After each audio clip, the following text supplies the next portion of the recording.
Time for our keynote address, and tonight we offer you Australia's Human Rights Commissioner, Tim Wilson. He'd like to speak on the topic of religious freedom in a pluralist society. I'll get to that eventually. He was appointed Human Rights Commissioner in February 2014. He's been dubbed by many the Freedom Commissioner. He's a proud and passionate defender of universal individual human rights, and as Commissioner he has focused on promoting and advancing traditional human rights and freedoms, and that includes free speech, free association, religious freedom, property rights. He's also strongly committed to equality before the law and government. Mr. Wilson also acts as the de facto Commissioner for sexual orientation, gender identity and intersex status issues. Would you please make him very welcome? Did I miss anything? Well, thank you very much, George. That was a very kind introduction. I wrote it myself. It really is a great pleasure to be here this evening and to speak to this wonderful audience tonight. But before I do, I want to, of course, acknowledge the traditional owners of the land in which we meet and pay respect to their elders past and present. I also want to extend my great thanks to you, Ahmed, for having me here this evening. I knew your predecessor well. I engaged with him regularly, and of course everybody who was at Affinity. And I'm, as a proud Victorian who has to work in Sydney during the week, I extend my welcome, if that's the appropriate phrase, to Sydney, and I know what it's like. I know the challenges, particularly when you're dealing with the issues around state of origin and you have to make a choice. And I'll be honest, in the great proud Victorian tradition, I have focused on the common enemy, so therefore I go for the Maroons. You will have to make that choice as well. Just don't change your AFL team. Again, it's a great pleasure to be here, and I'd like to thank everybody for the invitation and for the opportunities to speak on one of my favourite topics, which is actually religious freedom. And religious freedom, I think some people would find a bit of an odd favourite topic for myself, because I am outwardly atheist. I'm not evangelical about it, but I am atheist and take very little interest on a personal level. But I think on a policy level and on a human rights level, it's extremely important as part of our society and guiding the full development of the human spirit, our sense of morality, and also our need for respectful relationships to each other. Freedom of religion is, of course, a close ally and friend of the absolute freedoms of thought and conscience. Governments cannot regulate those basic rights or the exercise of them, and nor should they, because in the end you'll be getting government in between your creator and also your own thoughts. Equally, it is, of course, closely allied to another favourite topic of mine, which is freedom of expression, because in the end, expression is necessary as a direct part of religious freedom in lots of different ways, whether it's through the clothes you wear, the prayers you say, or the discussion and robust discussion about the tradition you belong in. But paralleling the manifestation of religious freedom with expression doesn't just encapsulate the full sense of worship. As the Swiss-born 18th and 19th century French politician Benjamin Constant outlined in his description of faith, it is whatever the cause of the emotion it bears, within it something which quickens the blood, arouses a kind of well-being, and heightens in us the sense of our existence and strengths. We become open to a generosity, a courage, and a sympathy above our everyday disposition. Even the corrupted man is better when he is moved, and so long as he stays moved. Constant continued in his argument that man has a relationship with his creator. He constructs for himself or is given various ideas about his relationship. This system of ideas is called religion.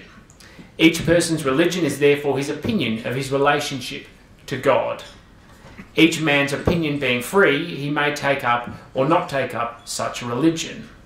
Now, of course, in a more contemporary context, in his discussion on freedom of worship in his Forgotten People speeches, Sir Robert Menzies articulated his interpretation of faith to people, particularly in the context of Australia. Menzies wrote that we grope out towards the light. seeing an occasional flash of beauty or of understanding, hearing occasionally the penetrating voices of reason. Civilization is the heart and mind of man, not in the work of his hands.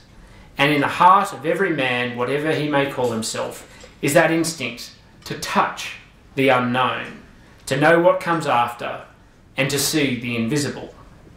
In short, Menzies was arguing that religion is about everybody's relationship to their creator, and it is more than just an earthly expression.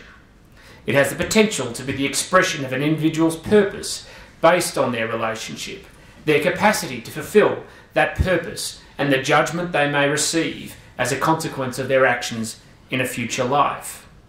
But of course, religious freedom has earthly limitations, like expression. The manifestation of the freedom of worship is only justified to the extent that it does not deny or inhibit the rights of others.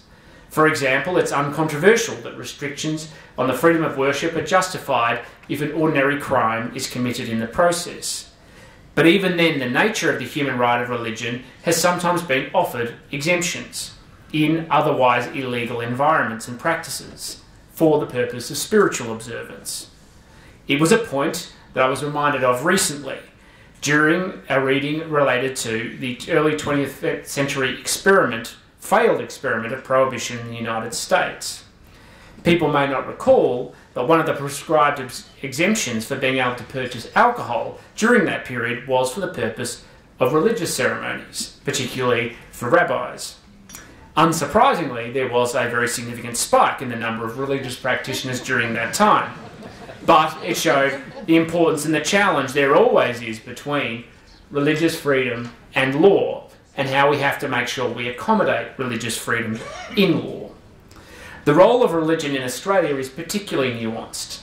The foundation of our country was not based on significant religious conviction or events, though it has never been absent from our national character.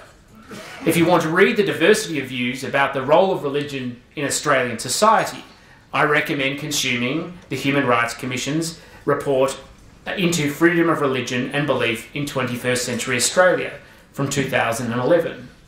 It shows that diversity of views are more contrasting than ever. The diversity of views don't just show that views are strong and deeply held, but the entrenched positions are arguably becoming deeper, especially as a result of more religious institutions engaging in the provision of public services such as education. Based on the most recent census data from this ABS, Australia is still a country where a majority of people do have some form of faith, particularly some form of Christianity. The number of people who identify as Christian has been in decline since Federation. At Federation, it was around 96% of people who identified as Christian. And in 1911, but this fell to 61% in 2011. Meanwhile, only 7.2% of the population identifies with a non-Christian faith, such as Buddhism, Islam, Hinduism and Judaism. But importantly, these faiths amount to 67% of the population of those people born overseas. Those with no religion total 22.3%. While faith may be in decline, there is no ambiguity that we are still very much a nation of faith. While modern Australia technically originated from the benign theocracy of the United Kingdom, in practice we adopted an essentially Lockean approach to the role of government over religion. In his letter concerning toleration, John Locke argued that the Commonwealth seems to me to be a society of men, constituted only for procuring, preserving and advancing their own civil interests. Civil interests he called life, health and the importance of body and the possession of outward things such as money, lands, houses, furniture and the like. By comparison, Locke argued faith had a different purpose, to be a voluntary society of men, joining themselves together of their own accord, in order to the public worshipping of God in such a manner as they judge acceptable to him, and effectual to the salvation of their souls. According to Locke, the role of government was not to advance religion, though that relationship at times did vacillate in Australia's early colonies. As outlined by Stephen McLeish in his 1992 article in the Monash University Law Review on religion and the Australian Constitution, religion has always had an intertwined relationship with government in Australia. The early colony of New South Wales compelled locals to attend Anglican services and funded the salaries of priests in a limited capacity. In my home state, the great state of Victoria, government aid was provided to Christian churches until 1870, when state funding for religious education ended to ensure the state was neutral in religious matters. Similar efforts were achieved a decade earlier in Queensland. Obviously, that was reversed by the Menzies government's funding of independent schools in 1963. Yet despite the vacillating relationship between religion and government, legislative limits to regulate faith was one of the few efforts to establish basic protections of rights in the Australian Constitution. During the drafting process, restrictions on the Commonwealth to legislate on religion were proposed, rejected, and proposed again, before being finally adopted. In his speech to the 1897 Constitutional Convention, the then future Prime Minister Edmund Barton encapsulated the view of the role of government over religion at that time. The whole mode of government, the whole province of the state, is secular. The whole duty is to render unto Caesar the things that are Caesar's, and unto God the things that are God's. That is the line of the division maintained in every state in which there is no predominant church government which dictates to all civil institutions. The best plan which can be adopted as a proposal of this kind, which is so likely to create dissension foreign to the objects of any church or any Christian community, is that secular expression should be left to secular matters, while prayer should be left to its proper place. Now, of course, there are four essential points about keeping the state and religion separate. First, it ensures a secular state and alleviates tensions that can arise between different faiths by not fueling religious sectarianism or factions. Second, it limits the risk the state can intrude between an individual and their God. Third, it does not create barriers for individuals that have no faith. And fourth, it protects faiths from the intrusion of government into its activities, both ultimately advance the interests of religion. Again, quoting Benjamin Constant, government does no less harm and is no less impotent when in the context of a sceptical age it wants to re-establish religion. Religion must be restored on its own accord to man's need for it. When you disturb him with alien considerations, you prevent him from feeling the force of that need. This is a theme touched upon more recently by Harvard historian Niall Ferguson. In many of his works, he has outlined that one of the reasons for the ongoing survival of the church in the United States has been the role, actually, of competition. Whereas in his native England, the church is essentially a state monopoly. By comparison, in the United States, competition continues to drive the expansion of people to sit on pews through innovation and making religion something that people want to participate in. I would argue the role of religious institutions in a modern democracy is incredibly important in providing a counterbalance to government. The Constitution also determines the relationship between the state and religion in Australia. On the matter of government involvement in religion, there are strong parallels between the drafting of the Australian and the United States Constitution. But the interpretation has been very different. In the context of the United States, the prohibition has been defined broadly and acted as a restriction of any religious advancement by government. By comparison, the Australian High Court has interpreted this section narrowly and does not guarantee an area of individual immunity from government interference in religion. As identified by the University of New South Wales Professor of Constitutional Law George Williams, the narrow meaning of establishing a religion, which in this particular case is talking about the Dogs case, the case that upheld the Commonwealth Government's capacity to fund religious schools, means that under Section 116, which covers religious freedom, provides a much less robust level of rights protection than the First Amendment to the United States Constitution, which has been understood to prohibit government from appearing to take a position on questions of religious belief or making adherence to religion relevant to a person's political standing. So while the Constitution requires that the Commonwealth Government stay out of religion, in practice the limitations on government are relatively narrow and focus primarily on the establishment of faith. The role of government in Australian society is, as Barton pointed out, to be secular. But here is the important distinction. It is not the role of society to be secular. We live in a pluralist society, not a secular one. That means that everyone is entitled to their faith and to express it so long as they do no harm to other people. And an important part about that is that we must have a society that does not seek to silence people's faith and silence their participation in the public square in any of its manifestations motivated by their religion. Religion is just as much a legitimate motivation to participate in society as any other. And whether that's through what people wear in the public square, through to their expressions or their engagement in political debate. It is utterly incompatible with Australian society for people to be silenced, to be restricted, or to be alienated simply because of their faith. Nobody should face any type of persecution or denigration simply because they have a private view and they wish to express it without doing any harm to others. It's also important that government should not pick sides in these debates and make decisions about which religion is legitimate or not, or who can participate in society or not. The trade-off, of course, is that we live in a pluralist society that extends beyond issues of just religion. Pluralism doesn't just include religious factions or different views.